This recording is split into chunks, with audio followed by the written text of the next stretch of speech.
সিনেমার খোরাকে আপনাদের সবাইকে স্বাগতম। আজকে কথা বলবো এমন একটা সিনেমা নিয়ে, যে সিনেমা দেখে আমার মনে হয়েছে গল্প লিখতে লিখতে লেখক নিজেই পথ হারিয়ে ফেলেছেন। সিনেমার নাম কন্ট্রাক্ট ম্যারেজ। তবে সিনেমা দেখে আমার মনে হয়েছে এটার নাম কন্ট্রাক্ট ম্যারেজ না হয় কন্ট্রাক্ট মাথা নষ্ট হলে বেশি মানাত। সিনেমার শুরুতে আমেরিকা, 5 মিনিট পরে বাংলাদেশ, তারপর প্রেম, তারপর গান, তারপর মারামারি, তারপর আবার প্রেম, তারপর আবার গান। এমন অবস্থা। আমি গল্প দেখছিলাম না, আমি রেলগাড়ির মতো স্টেশন বদলানো দেখছিলাম। আর গল্পটা কোন দিকে যাচ্ছে এটা বুঝতে বুঝতেই অর্ধেক সিনেমা শেষ।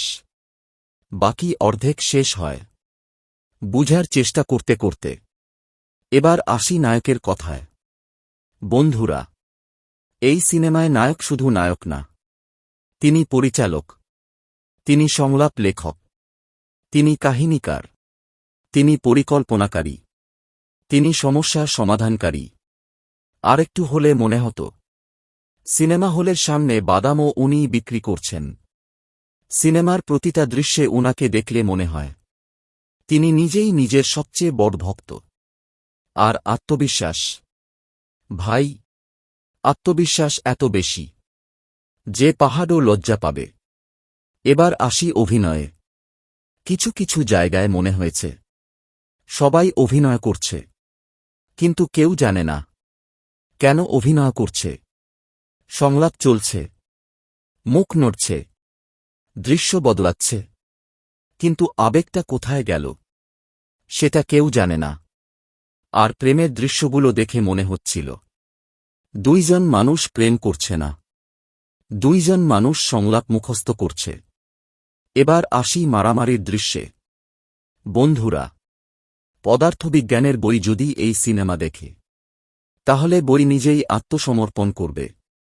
একটা ঘুষি, তারপর মানুষ উড়ে যাচ্ছে, এত দূরে যাচ্ছে যেন বাস ভাড়া বাঁচিয়ে অন্য জেলায় চলে গেছে।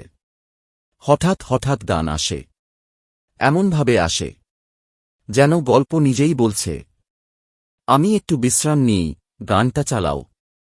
গান শেষ, আবার গল্প শুরু, তারপর আবার গান, তারপর আবার গল্প। মনে হচ্ছিল আমি সিনেমা না, গানের অনুষ্ঠান দেখছি। সবচেয়ে বড় সমস্যা কি জানেন? সিনেমা শেষ হওয়ার পরও আমার মাথায় একটা প্রশ্ন ছিল, এই সিনেমা আসলে কি বলতে চেয়েছে? প্রেমের গল্প? না। অ্যাকশনের গল্প? না। স্বপ্নের গল্প? না। সবকিছু একসাথে দিতে গিয়ে কিছুই ঠিকমতো দিতে পারেনি। তবে একটা কথা বলতেই হবে, এই সিনেমা আমাকে একটা শিক্ষা দিয়েছে। আত্মবিশ্বাস থাকলে সবকিছু সম্ভব। কারণ এত আত্মবিশ্বাস নিয়ে সিনেমা বানানো সবাই পারে না। সিনেমাটা খারাপ, হ্যাঁ, অনেক জায়গায় দেখা যায়, ভুলে যাওয়া যায় না, কারণ এমন অভিজ্ঞতা বারবার আসে না। আমার ব্যক্তিগত নম্বর 10-এ 3। 1 নম্বর আত্মবিশ্বাসের জন্য, 1 নম্বর সাহসের জন্য, আর 1 নম্বর আমি শেষ পর্যন্ত দেখে উঠেছি বলে। আপনারা দেখে থাকলে মন্তব্যে জানাবেন আপনাদের কেমন লেগেছে। আজ এ পর্যন্তই।